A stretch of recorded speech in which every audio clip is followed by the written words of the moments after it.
Good evening. This is Point Blank. You're watching KTN News. This man is firing. He's called Boniface Mwangi. But ukisoma huko, the critics of Boniface Mwangi say he's one of the richest young men. This man pesa ni nyingi na anaenda kuchukua huko New York. They say that he gets his money from George Soros. Wacha tuulize. No. Propaganda ni mingi. Sasa wacha tudomoe. Mwangi and George Soros. Where did this story begin? You know, it's propaganda. People said, you know, let me tell you, this country, when you fight for people's rights and you stand for something, they think you must be paid to do that. Because for them to fight for anybody's right, they must be paid. I am not paid by anyone. You know, unlike the Kenyan government that is actually donor-funded, I'm not donor-funded to be who I am. My stand and my fight for this country has been very consistent. For my entire life, I know you as a photojournalist. I was in approved school. I was expelled from approved school. I was a photographer. There's no one who can give me money to get shot. I've been shot in this country. So the truth is, if there's any money being given, the government would have told you. You see, the government has no dirt on me. If they had dirt on me, the way they have dirt on Ruto and every other people, it would have been in the papers. There's nothing on me. Mimi nimeupe kama pamba. Hakuna kitu. Now, there's a gang you're normally associated with. Yes. You're normally seen with the retired Chief Justice. WILLY MUTUNGA is one of your best buddies. He's my mentor, man. He's in your car. You know you're swinging with this guy. Yes. That's a, it's the age gap. You know, say how these are good friends. It seems that WILLY MUTUNGA is like my father. He's like my dad, my mentor, my comrade. I was with him 2 days ago for lunch. I meet him at least twice a month. We sit down, we talk, we have lunch, and he's actually the man who puts me in control. He's my, he's like my guiding light. Mwambia kuje Point Blank. He's my friend na mwambia anaogopa. Sasa anaogopa, hataki mambo ya siasa. He's a retired Chief Justice. Mwambia kuje tuongee mambo ya judiciary. Now, let me ask you something. Yes. In terms of the civil society, yes, you say that the public has lost momentum. Yes. David D was here and told me the same thing, that you can't force the people to fight for their rights. True. Even if you are there, etc. Do you think something has decayed in the civil society, in the society of Kenya, that people have almost given up? Yani watu wamesema, it's like a norm. No, kama kutoa kitu kidogo, watu wamezoea. The decay is not only in civil society, the decay is in the entire country. When there's a road accident, when people respond, they respond to steal from the dead. When one of those trucks fall and there's food or there's beer, people go there to loot. When you go to the police, they ask you for money to record a statement. When you go to a pastor for prayers, they ask you for money. So the decay is not only a reflection of civil society, but the entire country. And something has to give. But there's also a bit of anger in this country. A good example, there have been like 2 or 3, 4 incidents, people recorded beating up police officers.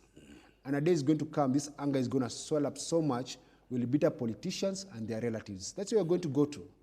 If people can't protest in peace, because they're going to get arrested and shot at. And that's what Raila got tired of. His people used to be shot when they go to protest. He said, let me do a handshake.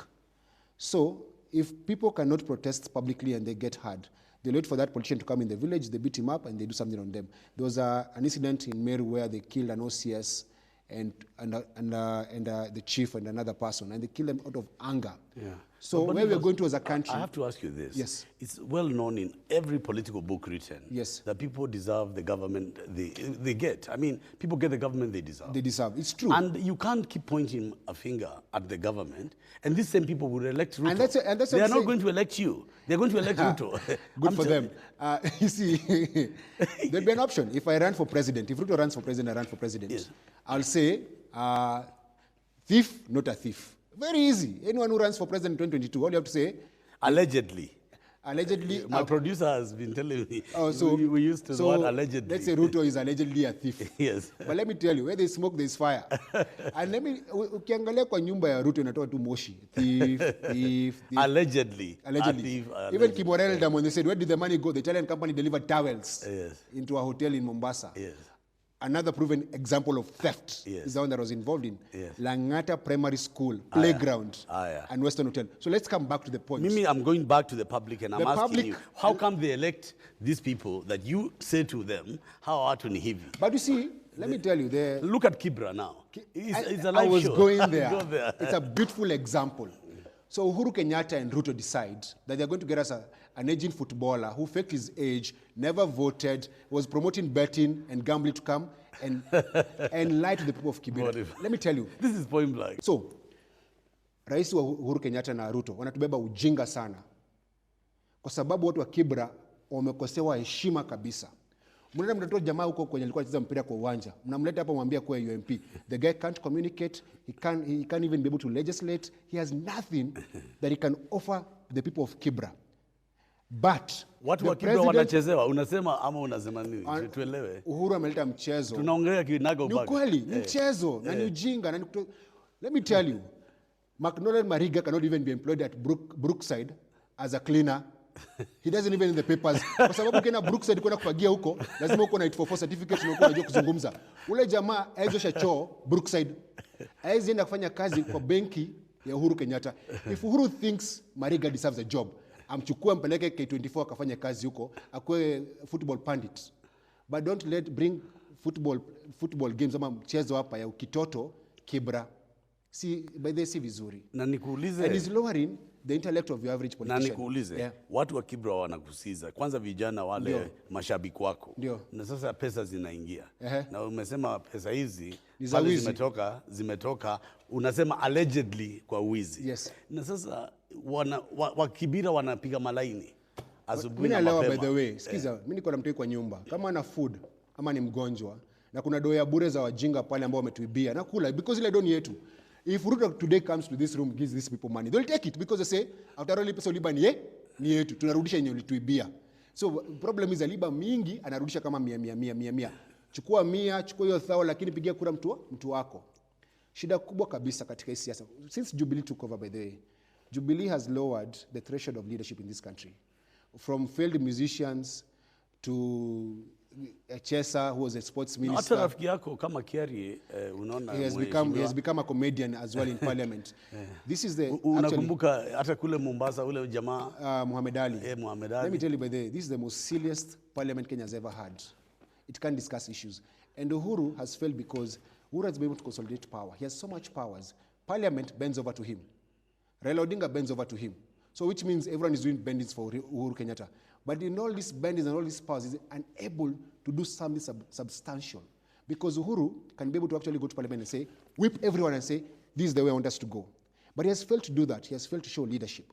Is there a danger, Boniface, on a very serious note, and this is point blank, yes, that Uhuru Kenyatta's legacy can be consumed by this corruption scourge, that at the end, looking at how Kibaki was decisive, I mean, one must say, when Kibaki decided to act on corruption, he hit his best friends, Murungaru, Matere Kireri, Alfred Gitonga. You remember at Finance that point, Minister. Everybody was removed. Do you think that Uhuru's time is running out to act decisively? It's going to be too late for him. Uhuru doesn't care about legacy. Because if he cared about legacy, some of the people actually in his cabinet would be in jail, and he wouldn't even have a deputy. Even the governors in this country have stolen so much money. So Uhuru's actually failed. I don't think there's anything Uhuru can do right now to salvage himself. Uhuru outsourced his responsibility and decision-making from himself.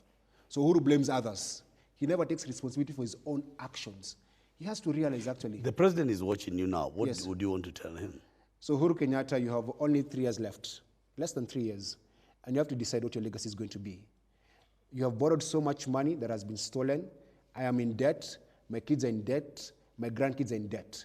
If you don't act on corruption, a day is going to come and the regime will change. So take charge or resign. And you know very well that you might not resign. And I'm sure that if you don't act because you're spineless, you're going to leave us with another thief in charge.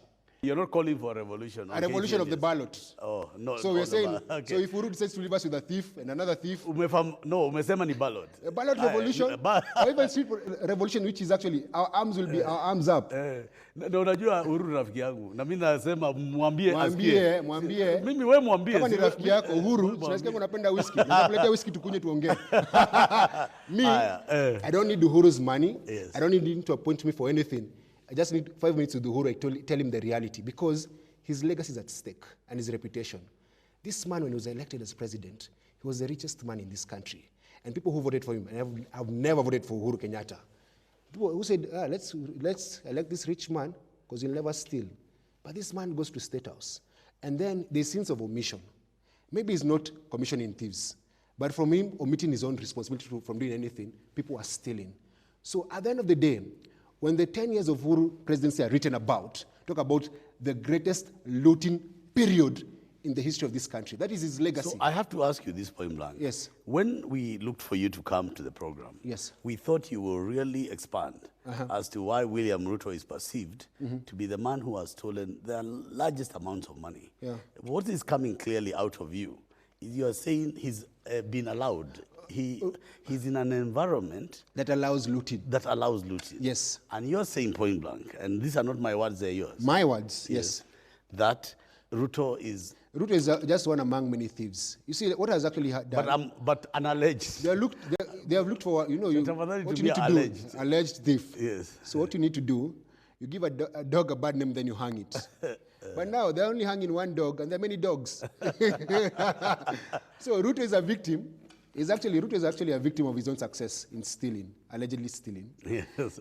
So, because you understand my job. I understand your job. Yes. He has more appetite than the rest. He's more ambitious, and then he's more disciplined and more focused. So where are which his boss lacks. So let's say this, that you have put them in the same basket. Yes. And you've given Uhuru a timeline. Yes. That you have a time to redeem yourself. Yes. Other than allowing independent investigative organs to do their work, what can the president do more in order to convert Mwangi's opinion to that he's actually working and acting on? So if you look at Hong Kong protests, the citizens were tired and they went to the streets and they occupied us for as long as it took to get what they wanted. They made sure their demands were met, and they're still demanding more. The problem we have with we young people... Are you saying Hong Kong can come to Kenya, Bonnie? Hong Kong will eventually come to Kenya, and this is why. The day we can afford to buy food in our shops, and there are no more jobs, we'll occupy these streets. And it is our right. Article 37 gives the right to petition, protest, lobby. I mean, China is helpless when they are watching the protest. Yes, they tried going there, they tried coming there with their cameras, but the people must prevail. The voice of the people is the voice of God. And in Hong Kong is the youth standing up saying no to the older voices. It's young people. I think one of the problems we have in this country, because of betting and other addictions and moguka and other things, we don't have the urgency to protest. We have become, as I said, cowards. Because some of the things happen in this country... So if you were to have one-on-one with Uhuru Kenyatta, what would you be telling him? I'll tell Uhuru, my friend, you must stop the theft in this country, the looting. The scandals are there every single day. We have that has happened, that has happened. The other thing is actually people who don't do the deliver. Transport Minister Mashari hasn't done his job. Fire that person. Kenya Ferry Service boss hasn't done his job. Fire that person. There's so many reports in this country. The other day, I got a call from somebody who was at SGA. Yeah. They wanted to carry water. The baby, she was a lady who was carrying water. Baby food. And they were stopped. Then that thing was overturned. But the thing is, let me tell you, the problem in this country, people don't take responsibility for their actions. And there's no accountability because people know Uhuru is too busy doing whatever he's doing and he won't fire you. Uhuru is not able to fire people. That's what I'm saying. The president of the Republic of Kenya should have a backbone. He's like a scarecrow. You know what scarecrows do? They don't scare nobody. The president is just there standing like this. Nikiwa mtoto tulikuwa tunajenga, unaweka pale, alafu tunagoja kupiga nini. Ilikuwa na hakuna ndege. The president scarecrow attracts nobody. Hapo tu. And then he has become a lame duck president. That's why he's mocked left, right, and center because they know Uhuru has never done anything in his life like any decisive thing. So kwa mashamba, kama unataka ndege asikule majani, unaweka... After a while they discover it's a scarecrow, they still come and eat. That's why you need to... Let me tell you, Uhuru Kenyatta has so much power to do what he wants. The Kenyan constitution actually has given enough power to him. The president has the majority in parliament, in the Senate, because him and Raila Odinga are working together. So he can't say that the law limits him from what he can be able to do. He just doesn't want to do his job. I wonder, what does Uhuru wake up to do? Look, was Kenyatta right? Was he wrong? You have been vicious. Yes. You have been as tough on Kenyatta as anybody who has been on point blank. Is there any way out for Kenyatta? So I think it was brilliant for Raila Odinga and Uhuru Kenyatta to come together. And that means that Uhuru Kenyatta got political backing and political relevance, and he gave his presidency legitimacy. Because as long as Raila Odinga was the people's president, Soni at Uhuru Park, and you had Uhuru who had two presidents. So by Uhuru co-opting Raila Odinga, he got a co-president. Now what we have right now is actually Uhuru has a bulldozer called Raila Odinga. And that means there's enough political cover for him to do anything he wants. But how long will that last? Raila Odinga is perceived as a traitor. He was a patriot, but he's seen as a traitor because he betrayed his values, and everything he ever said against Uhuru Kenyatta to go and shake his hand. So the question is, will Uhuru screw this opportunity like he has done in time past for many other opportunities? So actually the country is in a situation where we can gain. And I want to ask you this because Odinga actually met together with Kibaki to create the most progressive constitution, the 2010. Even John Githongo and David D, many of your friends who've been here at Point Blank, said Odinga made the right decision to support Kibaki for the constitution. True. Because it brought the Bill of Rights. Yes. And I am asking you at this important point in history, as bad as Kenyatta's CV is, although I think Ruto's is worse. Ruto today will be happy that you came to They're to together. say They're together that, in this. no, you'll be, because today I really thought I'll have time with you to be over Ruto, but you're over Kenyatta. So it serves me right. Let me ask you this. Does Kenyatta now, with Odinga, as Kibaki had with 2010, is there a window, Bonnie? There's a window, but it's very, very short before he becomes a lame duck president, which is actually almost a lame duck president. He can be able to actually push progressive change and do radical surgery in his own cabinet in the country because he has Raila political backing. And Raila is a bulldozer. You don't go to Raila armed with a chopstick to attack him. The problem is, how long will the honeymoon last? Because Raila Odinga has ambitions. He's an old man, and people think he betrayed the struggle, and instead of taking us to Canaan, he went back to Egypt to eat with Pharaoh. Because he said, we are going to Canaan. And we all marching huko to Karibu Red Sea. He said, oh, Pharaoh has called me, there's meat and something, and go. Even if you ask my friends, they say, what Raila Odinga got wasn't a handshake. No, it wasn't a handshake. It was a handshake. We don't know what he was given. So the question is, will Uhuru use this opportunity to uphold institutions and strengthen institutions, actually, and ensure that by the time he leaves, he has salvaged his already tattered legacy, because he has no legacy to speak of. And then let me then ask, if you are right, and this country has hope because of the handshake. And it's very short hope, my friend, very few months left. Bonnie, if you look at Kagame and Rwanda, a country that had no hope, they rallied behind an idea of revival and renewal. And today, Rwanda is the envy of Africa. My question is, if Kenyatta was able somehow to dismember or disengage his relationship with Ruto, to the extent that corruption and governance become critical in the last 3 years, with cover from Odinga, is there a chance that Kenya can regain its foothold? And do you really believe that if Kenyatta did that, that then the handshake and what you say Odinga lost can be salvaged? So I'll start with this. Kagame is a dictator. So Kagame is not a very good example of good governance. Let's speak about Botswana. Raila Odinga can help Uhuru Kenyatta get the backbone or the strength to cut off Ruto. There's been a lot of story in the paper, and now the matter is in court about the MADA plot, that there was a plot to kill the deputy president. I don't know if it's true or not. The matter is in court. But you don't have to kill Ruto. You don't have to touch him. What you need to do is let the government do its job. You let the director of the DCI, what is his name? The DCI, what's the name of the DCI? Bona Kinoti. Oh, yes, Kinoti does his job. Haji does his job. And they investigate Ruto from end to end and charge him. Because let me tell you, because if you charge... Your critics, let me tell you... Can I finish, please? No, you can, and I can ask the question. You answered them together. Okay. People say that the allegations of LaMada were created to incite.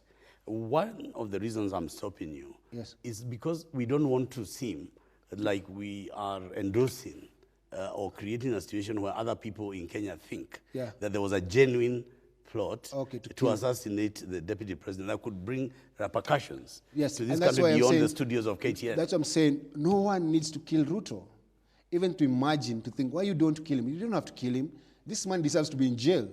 So, you know, killing him is much quicker and shorter. The guy is gone and he died a rich man, and then you have to try and get back the money that he stole. What you need to do is take him through a judicial process. He becomes disgraced. He goes to a cell. He shares a cell with people who suffered when he stole. That's what you do to a man like that. You see, Hitler died before he got justice. Death is not justice. Justice is you go into a court of law, and then you meet your peers who accuse you in broad daylight. People testify against you, and that feels like a million stabs on your body. The things that people say against Ruto, I'm in court with him, should be said in a court of law. So I'm saying, if there's all these allegations, because there's a lot of allegations against Ruto, why can't the president now decide then to form a commission of inquiry on his deputy and conclude this within 3 months, get him arrested, charged in court? But I'm just coming back to my previous point. The reason why they can't investigate, arrest, and prosecute Ruto, because when they do that, even Uhuru will be investigated, arrested, prosecuted, because his hands are not clean. So Ruto understands how the game is played. Yeah, and I am focusing you, Mwangi, on the issue that you think the handshake can create a window. The handshake means that Uhuru has the backing, not only of his biggest adversary, that is Raila Odinga, the biggest political elephant in this country, the man who's like a colossus. He's a big man who has political backing. Uhuru Kenyatta has the backing of 52 million Kenyans who are tired of corruption. The question is, will the president act? Because, yes, will he act? Ako na Raila, ako na Kenya, na ako hapo. Na ako na judiciary, na ako na polisi, ako na intelligence, ako na military. What is Uhuru afraid of? Well, you're watching Point Blank with big words. The bravery of JM Karaoke, the one-man army, Boniface Mwangi, makes even Tony Gashoka sweat. This is Point Blank. You're watching KTN News.